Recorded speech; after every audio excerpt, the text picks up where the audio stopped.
Viewers, welcome to my channel readers club with Smita. आज हम Napoleon Hill का book practical step to think and grow rich book का 13 chapter का first part पढ़ने जा रहे हैं। मास्टरमाइंड की शक्ति का दोहन करें। शक्ति व्यवस्थित एवं बुद्धिमत्ता पूर्वक निर्देशित ज्ञान है। मास्टरमाइंड किसी निश्चित उद्देश्य को हासिल करने के लिए दो या अधिक लोगों के बीच ज्ञान और प्रयास का सौहार्दपूर्ण समन्वय है।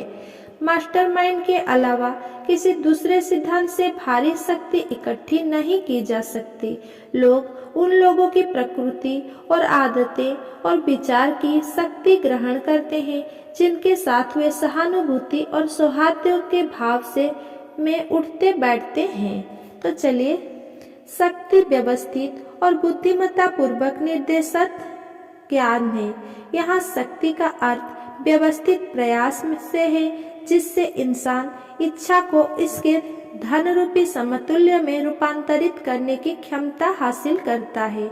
व्यवस्थित प्रयास एक निश्चित लक्ष्य की दिशा में दो या अधिक लोगों के सौहार्दपूर्ण समन्वित प्रयास है।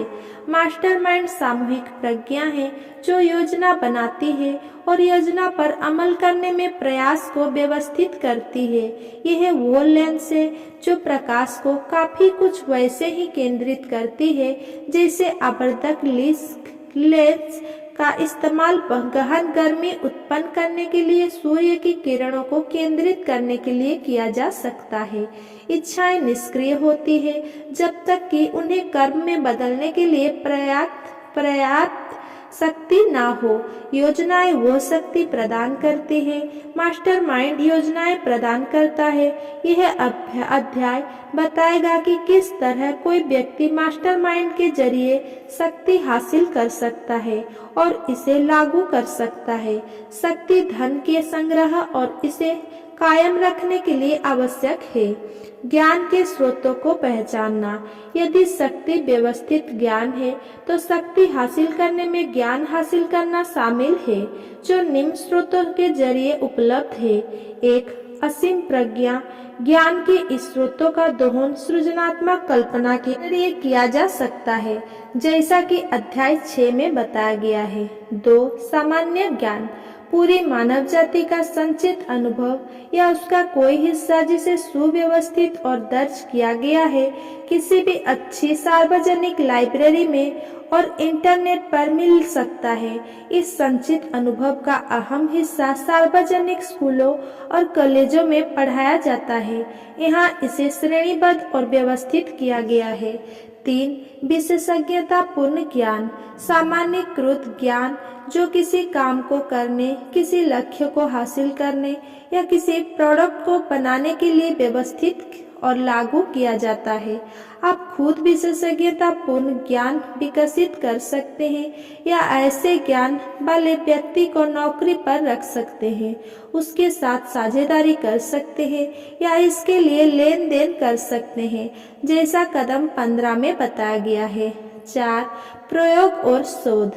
विज्ञान और जीवन के लगभग हर अन्य क्षेत्र में लोग हर दिन नए तथ्यों को इकट्ठा कर रहे हैं, वर्गीकृत कर रहे हैं और व्यवस्थित कर रहे हैं। जब ज्ञान के दूसरे स्रोतों आवश्यक जानकारी या ज्ञान प्रदान ना करे तो हमें इसी स्रोत की ओर मुड़ना चाहिए। यहाँ भी अक्सर रचनात्मक कल्पना का प्रयोग किया जाना चाहिए। शक्ति व्यवस्थित और बुद्धिमत्ता पूर्वक निर्देशित ज्ञान है। शक्तियों की सीमाओं को पहचानना। ज्ञान को निश्चित योजनाओं में व्यवस्थित करके और इन योजनाओं पर काम करके शक्ति में बदला जा सकता है, लेकिन ज्ञान के इन 4 प्रमुख स्रोतों के परीक्षण से आपको यह एहसास होता है कि अगर कोई अकेला व्यक्ति आवश्यक ज्ञान को इकट्ठा करने, उससे निश्चित कामकाजी योजनाओं में बदलने के लिए सिर्फ अपने ही प्रयासों पर निर्भर रहे तो उसे बहुत मुश्किल आएगी। अगर उसकी योजनाएं विस्तृत है और अगर वे बहुत विराट है तो आमतौर पर उसे दूसरों को अपने साथ सहयोग करने के लिए प्रेरित करना चाहिए और तभी वह उन योजनाओं में शक्ति का आवश्यक तत्व भर पाएगा। मास्टरमाइंड के जरिए शक्ति हासिल करना। मास्टरमाइंड किसी निश्चित लक्ष्य की प्राप्ति के लिए 2 या 2 से अधिक लोगों के ज्ञान और प्रयासों का सौहार्दपूर्ण संयोजन है। कोई भी अकेला व्यक्ति मास्टरमाइंड की मदद के बिना भारी शक्ति हासिल नहीं कर सकता। मास्टरमाइंड के जरिए आप एक योजना तैयार करते हैं जो उस ज्ञान को व्यवस्थित और लागू करती है ताकि आपके लक्ष्य को हासिल करने में सर्वाधिक महत्वपूर्ण प्रभाव पड़े। इच्छा को इसके आर्थिक समतुल्य में बदलने के उद्देश्य से व्यवस्थित योजनाएं बनाने हेतु कदम 14 देखें। अगर आप लगन और बुद्धिमत्ता से इन निर्देशों का पालन करते हैं और अपने मास्टरमाइंड समूहों के चयन में विवेक का इस्तेमाल करते हैं तो यह मान लें कि आपने अपने उद्देश्य की दिशा में आधा सफर तय कर लिया है। महान शक्ति मास्टरमाइंड के सिवाय दूसरे किसी सिद्धांतों से संग्रहित नहीं की जा सकती। मास्टरमाइंड की 2 प्रकृतियां।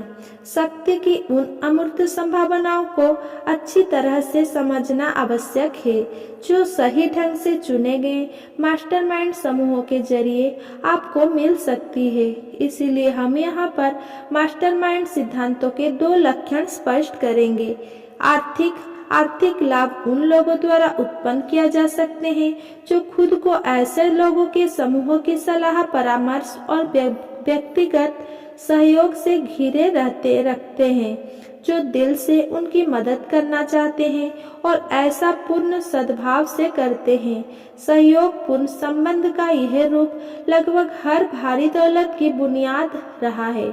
इस महान सच्चाई को समझ लेने से निश्चित रूप से आपकी आर्थिक स्थिति बदल सकती है। आध्यात्मिक मानव मन ऊर्जा का रूप है और इसका एक हिस्सा आध्यात्मिक प्रकृति का है। जब 2 लोग के मस्तिष्क सौहार्द या सद्भाव में संयोजित होते हैं तो दोनों के मन की ऊर्जा की आध्यात्मिक इकाइयां एक सामंजस्य स्थापित कर लेती है जिसमें मास्टरमाइंड के आध्यात्मिक रूप का निर्माण होता है। जब 2 मन एक साथ मिल जाते हैं तो वे एक तीसरे अदृश्य अमूर्त शक्ति बना लेते हैं जिसे तीसरा मन कहा जा सकता है।